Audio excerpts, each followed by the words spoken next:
Hello dear students, welcome again to my channel. हम कर रहे हैं आज के क्लास 12th के प्रीवियस ईयर के क्वेश्चन पेपर्स के सॉल्यूशन। और मैंने सितंबर 2021 का क्वेश्चन पेपर लगभग कंप्लीट पार्ट ए आपको करवा दिया था। सेक्शन ए कंप्लीट करा दिया था, सेक्शन बी करा दिया था। सेक्शन सी में 6 मार्क्स के 4 क्वेश्चन थे, ईच में इंटरनल चॉइस थी। तो 11th के दोनों पार्ट मैंने आपको करा दिए थे, चॉइस वाला भी और बिना चॉइस वाला भी। और 12th क्वेश्चन का एक पार्ट मैंने आपको कराया था। अब जो उसका इंटरनल चॉइस वाला क्वेश्चन था ये अभी हमारा पेंडिंग था, तो इसको मैं इस लेक्चर में कवर कर रही हूँ। आप देख सकते हो कि स्टेटमेंट ही इतनी बड़ी है कि इसने मेरे इतने बड़े बोर्ड का हाफ पार्ट कवर कर लिया है, इसलिए मैंने लास्ट लेक्चर में इसको छोड़ दिया था। हम बड़े आराम से पहले इसकी स्टेटमेंट को स्टडी करते हैं, after that we will start the question. There are 2 factories located, one at place P and other at Q। ठीक है भाई, हम यहाँ देखते हैं कि ये एक फैक्ट्री है P, मान लीजिए पानीपत में है, ठीक है। दूसरी फैक्ट्री है यहाँ Q में। Q का मतलब आप कुछ भी लगा सकते हैं, एनी अदर सिटी, कोई करनाल लगा लीजिए, मान लीजिए। हो गया यहाँ तक 2 फैक्ट्री हैं, ठीक है भाई। आगे बढ़ूँ मैं। फ्रॉम दीज लोकेशंस, इन दोनों फैक्ट्रियों से a certain commodity is to be delivered to each of the 3 depots A B and C. 3 depot हैं और इन दोनों फैक्ट्रियों से उन तीनों डिपो को सामान जाना है, ए बी और सी। क्लियर? ये दोनों फैक्ट्रियां प्रोडक्शन कर रही हैं और इन 3 जगह पर ये अपना सामान भेज रही हैं। ये है पहली लाइन की कहानी। आई थिंक यहाँ तक आपको समझ आ गया होगा। अब मैं आगे बढ़ती हूँ। आगे है द वीकली रिक्वायरमेंट, ठीक है। Weekly requirements of the depots are respectively 5, 5 and 4 units of commodity. ध्यान देना है, ए को हर हफ्ते 5 यूनिट चाहिए। आप ये मान लीजिए कि ये कार बनाने वाली कोई कंपनी है, कुछ भी मान लीजिए आप, दोनों सेम कंपनी के 2 फैक्ट्री हैं। ये 3 जगह यहाँ सप्लायर है जिन्हें ये माल चाहिए। ए को हर हफ्ते 5 गाड़ियाँ चाहिए, बी को भी 5 चाहिए और सी को 4 चाहिए, यानी तीनों को मिलाकर 14 गाड़ियाँ यहाँ पर चाहिए। क्लियर है? समझ आ रही है बात? While the production capacity of the factories at P and Q are respectively 8 and 6 units।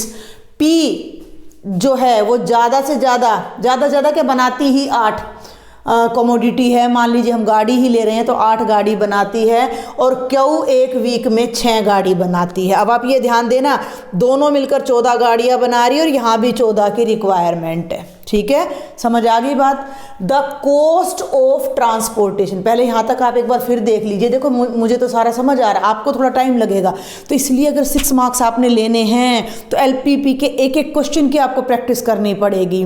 फिर आप क्या करोगे, जब प्रैक्टिस हो जाएगी तो एग्जाम में देखते आपको समझ आ जाएगा। एक्स्ट्रा चीज़ों को हम अवॉइड कर देंगे कि there are 2 factories located at P and Q। 2 जगह फैक्ट्री हैं, वहाँ से 3 डिपो पे माल जा रहा है, ए पर, बी पर और सी पर। क्लियर है? तीनों डिपो को बारी बारी से 5, 5 और 4 यूनिट माल चाहिए। P 8 यूनिट बनाता है और Q 6 यूनिट माल बनाता है। यहाँ तक कि हमारी कहानी ये हो जाती है। आगे बढ़ें। The cost of transportation per unit is given below. 1 unit को उन तक पहुँचाने का जो खर्चा है उसकी टेबल दे दी इन्होंने, ध्यान से समझना।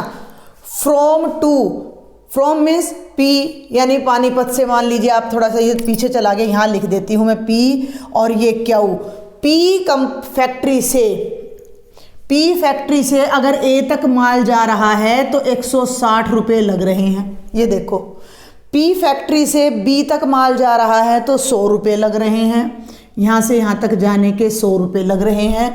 और P फैक्ट्री से C तक माल जा रहा है तो 1 यूनिट का खर्चा है भाई, ये 1 यूनिट के 150 रुपये लग रहे हैं, 150 रुपीज़। क्लियर है? समझ आ रही बात? 1 यूनिट के, एक आइटम के।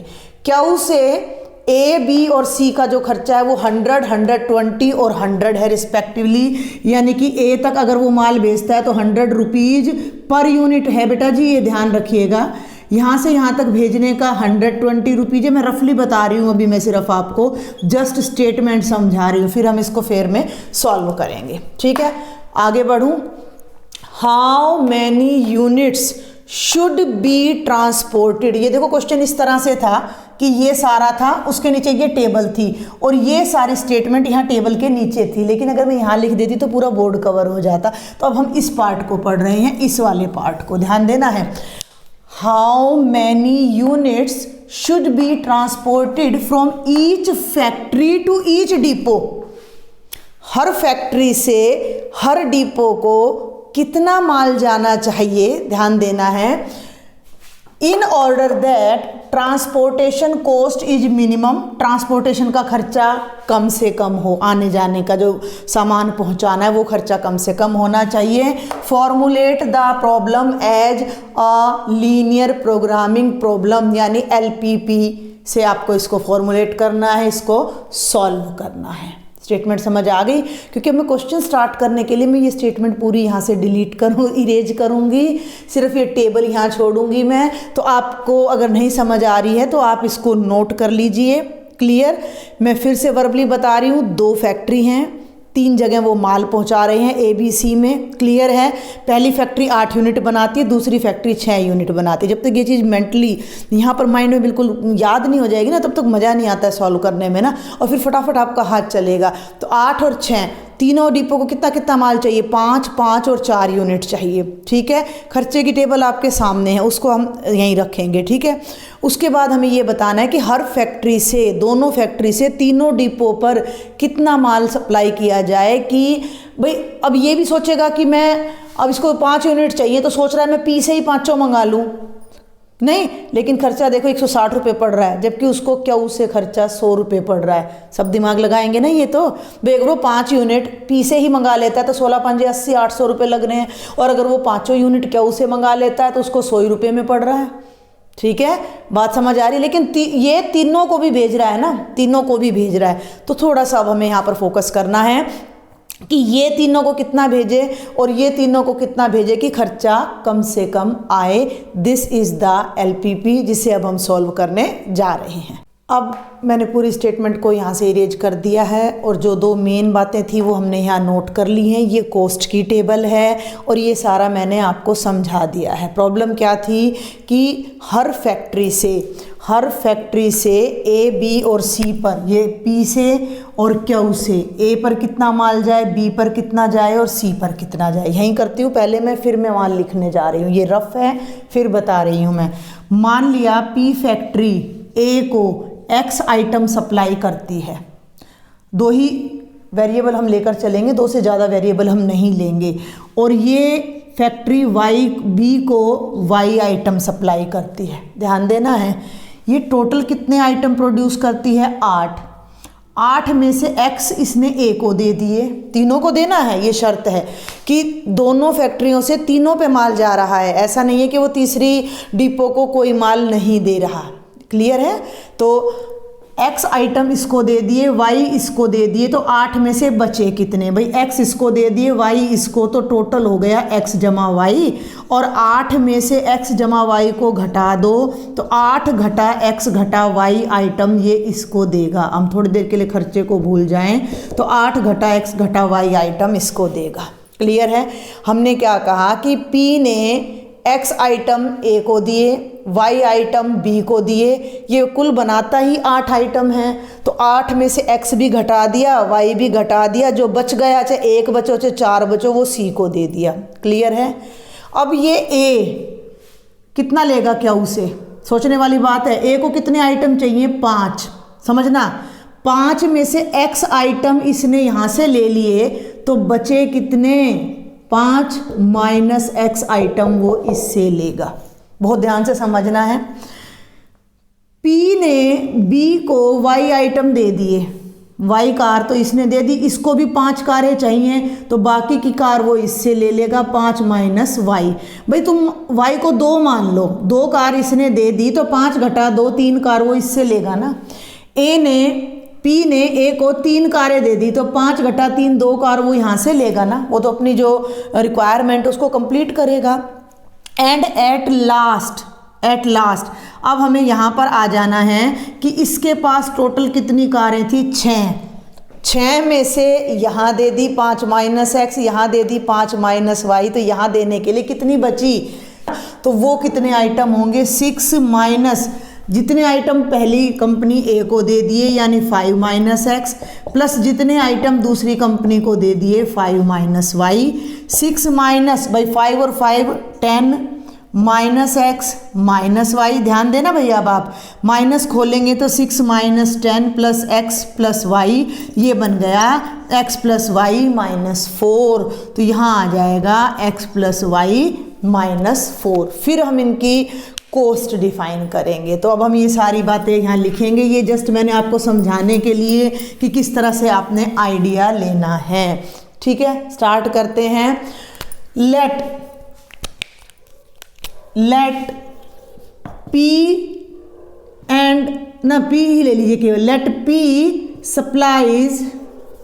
P supplies x and y units respectively to A and B depot. ठीक है भाई, मैंने ज़्यादा 2-3 लाइनें नहीं लिखी हैं, नहीं तो बहुत लंबा हो जाता है।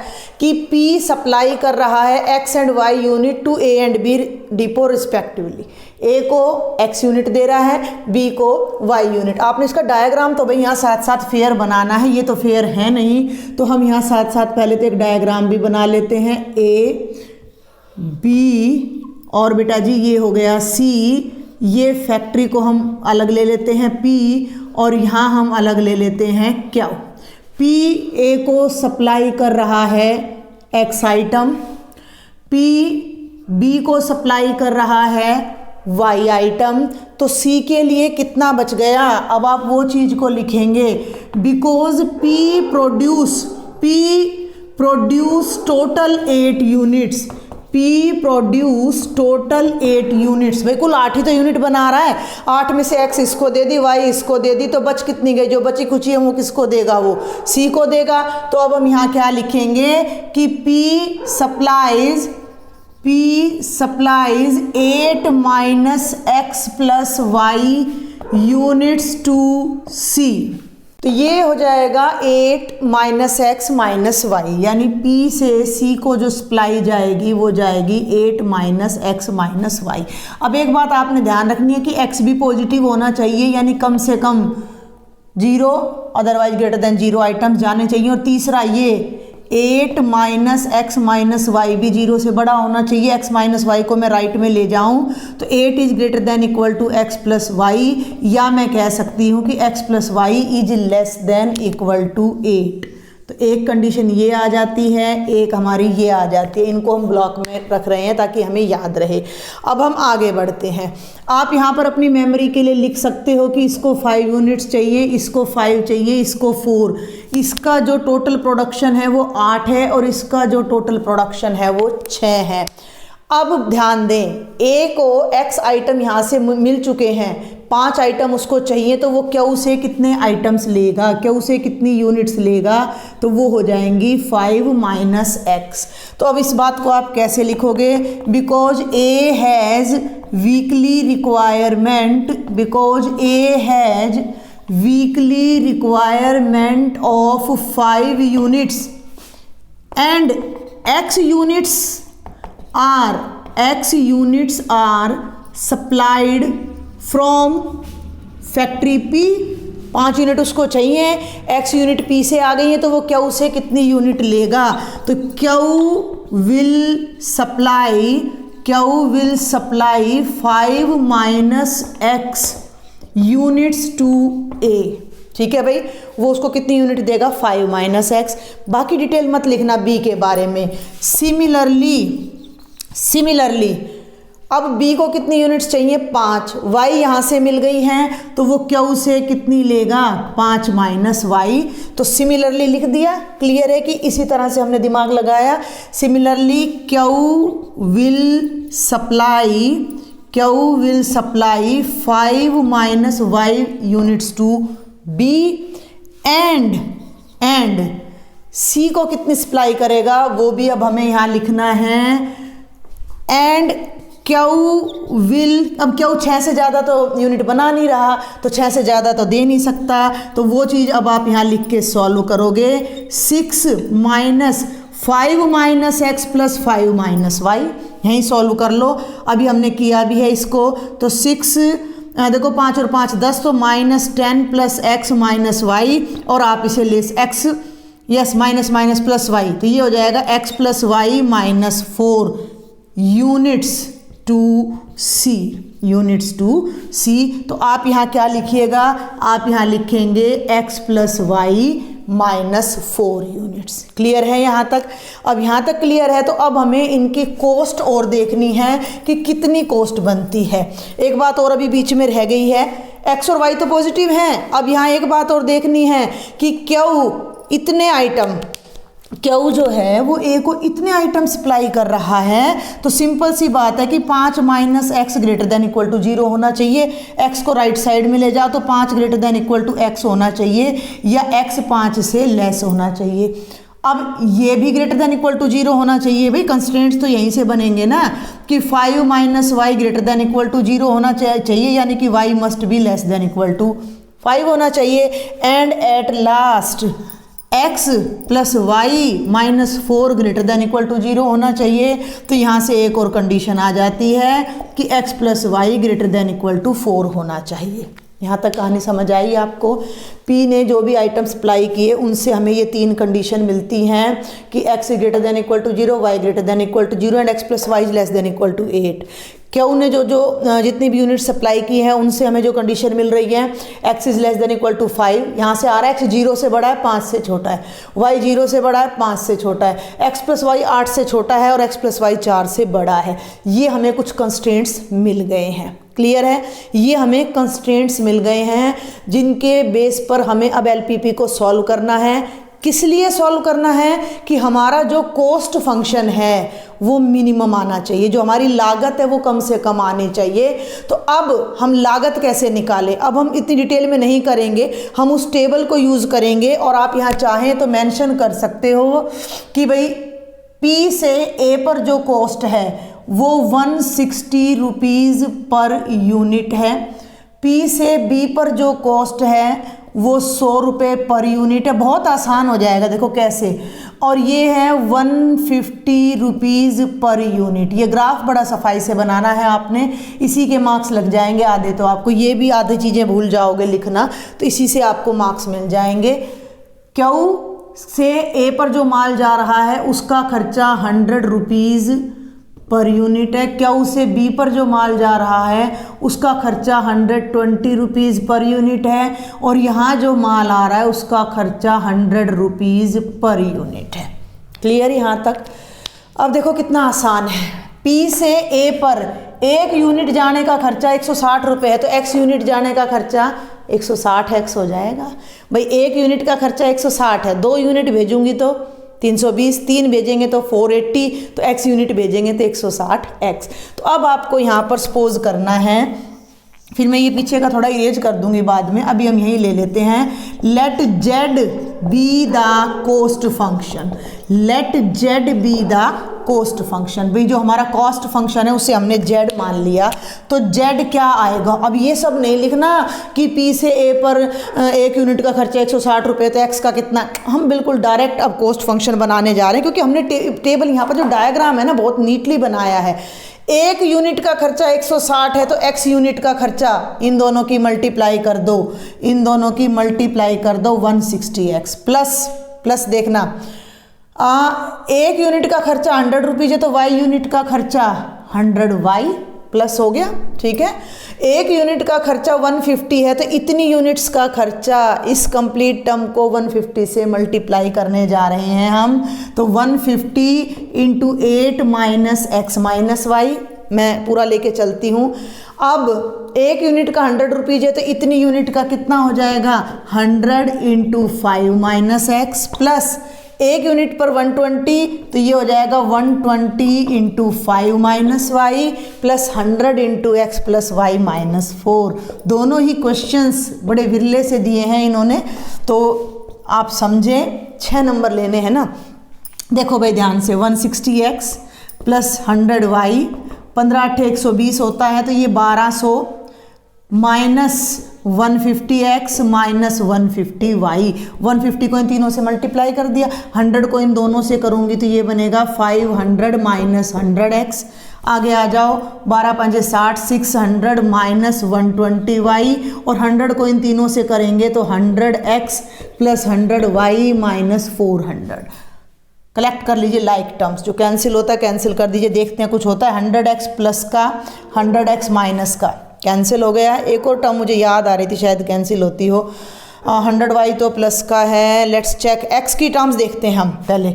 160x 150x एंड बस इतना ही है। 160 में से 150 माइनस करोगे तो ये आ गया 10x। क्लियर है, ये आ गया 10x। अब y की टर्म्स देखें तो ये है 100y minus 150y plus 100y minus 120y plus 100 plus 100 200, 150 और 120 270, 200 माइनस 270 माइनस 70y। कांस्टेंट देखिए 1200 1200 जमा 500 1700 1700 और 17 और 6 23 और 23 में से 4 हम माइनस करते हैं तो इट विल बी 1900। ये हमारा बन जाता है 10x माइनस 70y प्लस 1900। आप चाहें तो इसमें से 10 कॉमन ले लीजिए तो x माइनस 7y प्लस 190। ये हमारा कोस्ट फंक्शन है जिसे हमने मिनिमाइज करना है सब्जेक्ट टू दीज कंस्ट्रेंट्स जो मैंने यहाँ पर लिखे हैं। तो अब मैं यहाँ पर एक बार पूरी एलपीपी को लिखती हूँ और फिर हम उसका ग्राफ बनाते हैं।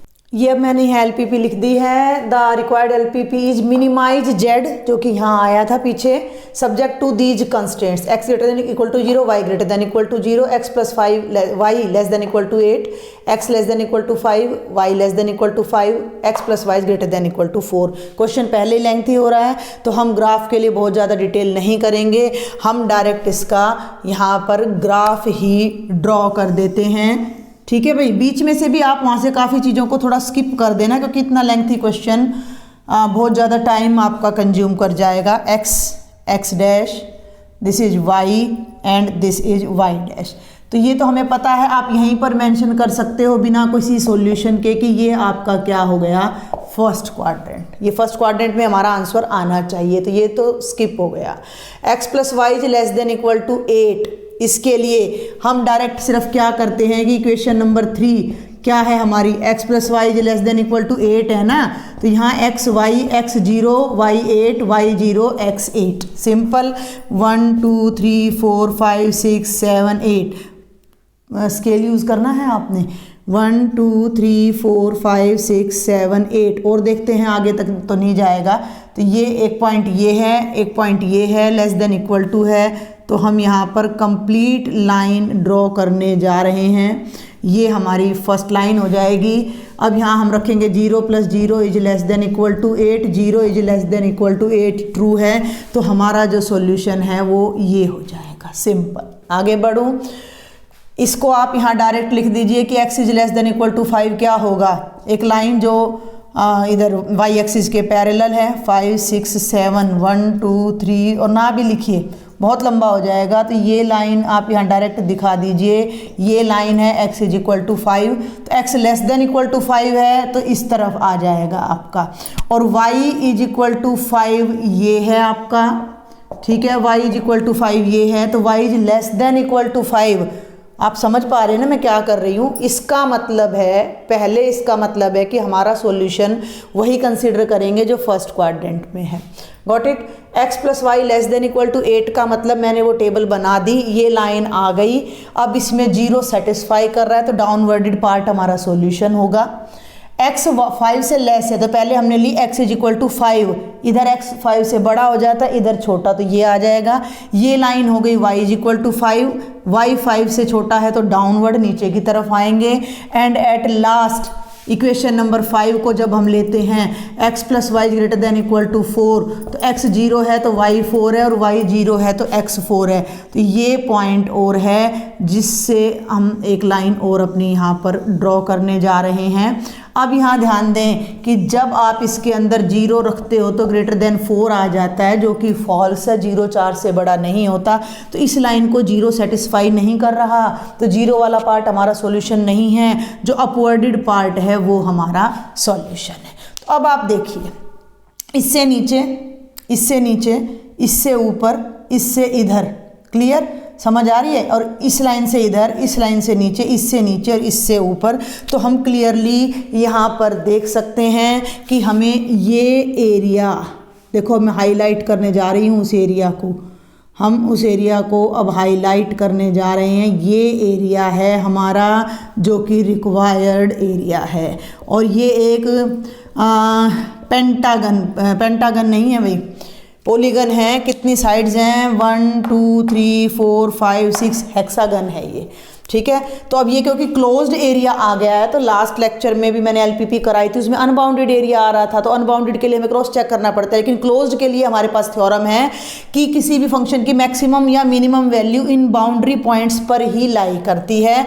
तो इनको नाम दे दीजिए ABCD EF। तो आवर रीज़न इज़, अब मैं थोड़ा सा इसको देखो साफ करूँगी, यहीं पर मैं आपको कुछ कराना चाहूँगी, टेबल वगैरह इसकी, इसको इरेज कर देते हैं, अब इसकी हमें कोई ज़रूरत नहीं है, आप ये नोट कर लीजिएगा साथ साथ सारा अपना, ठीक है। तो अब हमें क्या करना है कि ये 6 बाउंड्री पॉइंट्स निकालने हैं। तो सबसे पहले तो हम ये लिख लेते हैं कि the feasible region is, feasible region is hexagon. Hexagon means जिसकी 6 साइड्स होती हैं, ABCDEF, ठीक है। अब हमें कुछ बातें तो पता है, हमें A पता है, B पता है, और E पता है, F पता है। C के लिए ध्यान दो, तो ये लाइन क्या है? ये है x + y = 8, ध्यान देना।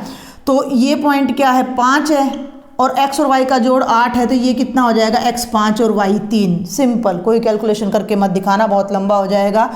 इस लाइन पे D पे आ जाओ, D पे y कितना है? 5 है, और ये लाइन भी वही है, x + y = 8। जब y 5 है तो x कितना हो जाएगा? 3 5, ठीक है। यहीं लिख लेना, कोऑर्डिनेट्स भी यहीं लिख लेना। A के कोऑर्डिनेट्स क्या हो जाएंगे? x 4 y 0, B के कोऑर्डिनेट्स क्या हो जाएंगे? x 5 y 0, E के कोऑर्डिनेट्स क्या हो जाएंगे? x 0 y 5, और F के कोऑर्डिनेट्स क्या हो जाएंगे? x 0 y 4। तो अब हम डायरेक्ट z को मिनिमाइज करते हैं और अपनी टेबल बना लेते हैं। तो हम डायरेक्ट लिख लेते हैं कि let us evaluate z, let us evaluate z at corner points, ठीक है भाई। तो यहाँ आप लिख लीजिए अपने कॉर्नर पॉइंट्स, और यहाँ लिख दीजिए z = 10 × x - 7y + 190, और जो भी वैल्यू मिनिमम आएगी that will be our solution. तो हम फटाफट ले लेते हैं। A है हमारा 40, B है हमारा 50, C है हमारा 53, D है हमारा 35, E है 05, और F है 04। यहाँ Z आ जाता है। अब थोड़ा शॉर्ट में करना है भाई, Y तो 0 है, Y 0 है तो ये टर्म ख़त्म। 10 × x की जगह रखा 4 + 190, 190 + 4 194, 10 से मल्टीप्लाई करोगे 1940। सिंपल रफ में कैलकुलेशन कर लेना। तो ये तो A पर वैल्यू आ गई। B के लिए आ जाओ, 10, x 5 है, y 0, तो यहाँ 5 रख दीजिए, 5 + 190, ये आ जाएगा 1950। क्लियर।